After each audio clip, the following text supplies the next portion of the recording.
On the day following the miracle of the loaves and fishes, our Lord had an eager audience. The people, obviously impressed with what happened, are back following him. They think that he can supply them with food and fulfill their material hopes and ambitions without any effort on their own part. The deeper meaning of the event, its spiritual significance, escapes them completely. They don't understand what he's talking about and fail to realize that Jesus is the sign of God's presence in their midst.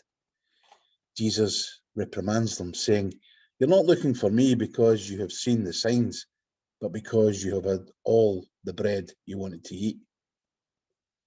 This hunger for food was the starting point for Jesus to begin his teaching about the deep hunger all of us have for something more than physical sustenance.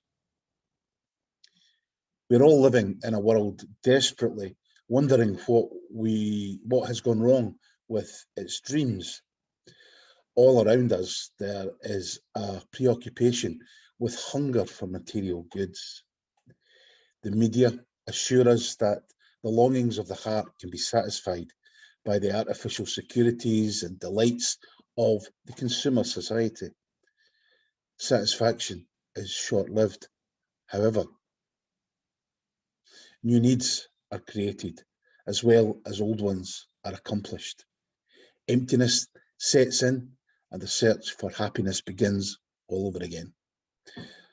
As we listen to the words of Jesus in this morning's gospel, we come to realize that food is but basic fodder, and that if we are to really live, something more is required.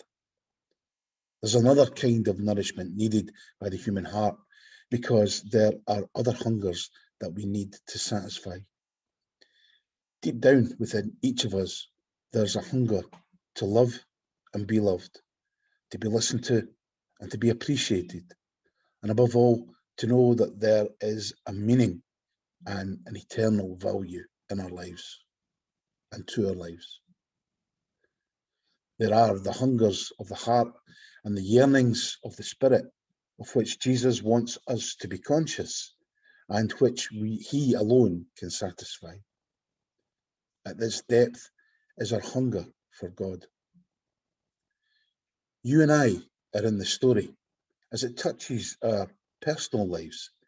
Swayed as we are by material needs, we are in constant danger of losing our taste for the food that will strengthen our souls. Jesus speaks to us and asks us, do we hunger and thirst for what he has to offer? Where do our interests and true desires rest? He calls us to work as hard to receive that bread which he is, as we normally work for the bread which does not last. Otherwise, we will never know what we are striving for and die without realizing our spiritual greatness. Our hearts are made for you, O God, and they cannot rest until they rest in you. The world is full of people who spend their lives aimlessly seeking joy and happiness in the wrong ways.